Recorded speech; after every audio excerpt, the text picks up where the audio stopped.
Good evening, Sci-Fair. This is Charisse May Ramos reporting for tonight's episode of Horizon Showcase 2015. Douglas MacArthur once said, "Old soldiers never die, they just fade away." The life and legacy of the heroic MacArthurs are remembered, from their efforts in the Civil War all the way to the Korean War. Such dynamic leadership can be depicted. Historians Said and Rogers have dedicated their lives to preserving the history we have of the MacArthurs. Let's turn to these historians. Let's begin with Massachusetts-born Arthur MacArthur Jr.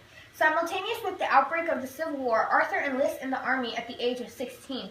He took advantage of the opportunity to escape the lifestyle set out by his father. Arthur's son, Douglas MacArthur, followed his footsteps as he was born and raised on multiple Army bases throughout the United States, stating, "It was here I learned to ride and shoot, even before I could read or write, indeed, almost before I could walk or talk." At such a young age, entering the Civil War, Arthur was often scrutinized for his lack of the ideal physique. He was very skinny and light-weighted, and seemed as if he could do no work. However, after much dedication and the drive to pursue in his military efforts, he rose above many others. The Civil War erupted on April 12, 1861, over the conflicts between the free and slave states. Arthur seized the regimental flag from the fallen color-bearer and led his men up Missionary Ridge near Chattanooga, Tennessee. The Civil War ended on April 9, 1865. Roughly 620,000 American soldiers died, leaving many others wounded. He later achieved a Congressional Medal of Honor. Arthur was promoted to major and assigned to the Adjunct's General Office. He later fulfilled his duties in the Spanish-American War, which broke out in 1898. Shortly after, in 1900, a great number of soldiers were sent to the Philippines in hopes of protecting its citizens from Japanese aggression. Arthur was appointed military governor of the Philippines. However, such a personal glory could only last so long. In 1909, when he retired after being passed over for the Army's top job, Chief of Staff, he returned to the States. For the rest of his life, he would harbor bitter resentment towards the man who urged his demotion, William Howard Taft. Most certainly, the MacArthurs did not take this lightly. How did his youngest son, Douglas, redeem his family's name? Douglas was born on January 26, 1880, in Little Rock, Arkansas. MacArthur graduated at the top of his class from the U.S. Military Academy at West Point. He became a pivotal aide to his father while serving in the Philippines. Let's go back in history to witness his contributions.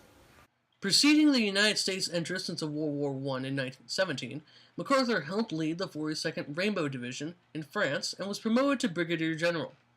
As the division's first major action, they were shipped over to France. In a trench raid, MacArthur, with the Rainbow Division, greatly assisted in the recapturing of several German prisoners. For this, he was rewarded with the Croix de Guerre. For this raid, and a number of other raids, MacArthur was promoted to Brigadier General. The Rainbow Division would later defend against the German Champagne-Marne offensive. For these events, MacArthur received 4 Silver Stars, a second Croix de Guerre, and was made a Commandeur of the Légion d'Honneur.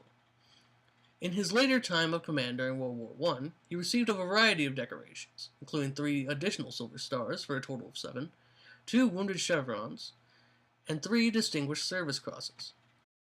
His military contributions only continued to progress. Indeed, he was an important figure in World War II. Again, let's turn back in time. As expansionist Japan posed an increasing threat, Douglas MacArthur was demanded to active duty and named commander of the U.S. Army forces in the Far East. On December 8, 1941, his air force was destroyed in a surprise attack by the Japanese, who soon invaded the Philippines. MacArthur's forces retreated to the Bataan Peninsula, where survival was indeed a challenge. In March 1942, on orders from President Franklin D. Roosevelt, MacArthur, his family, and members of his staff escaped to Australia. MacArthur promised, "I shall return." Shortly after, U.S. Philippine forces fell into Japan in 1942. Shortly after, he was awarded the Medal of Honor for his defense of the Philippines. In the meantime, Douglas and his forces went island hopping in the Pacific. In 1944, he returned to liberate the Philippines. That very year in December, he was promoted to the rank of General of the Army, as well as given command of all Army forces in the Pacific.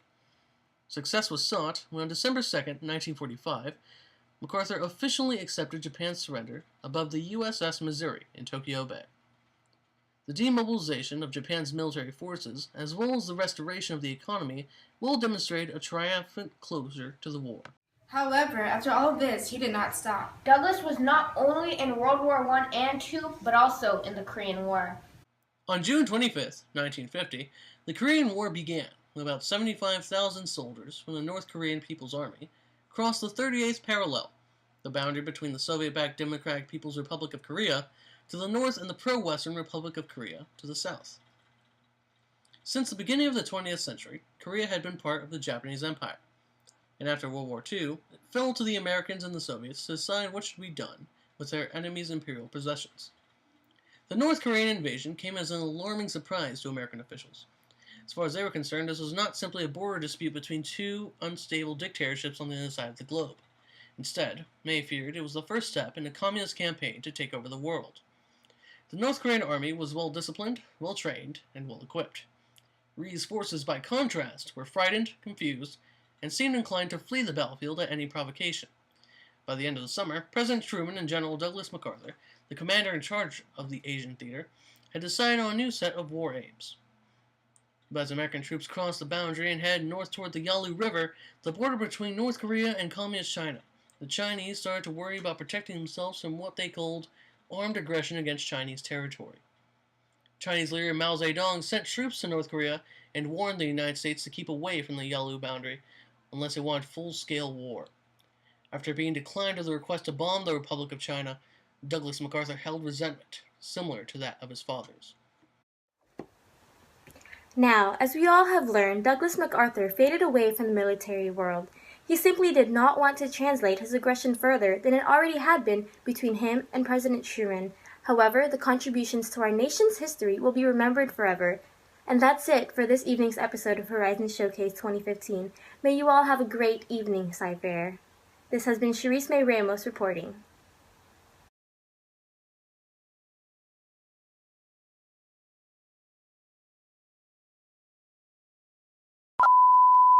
His military contributions only continued to progress. Indeed, he was...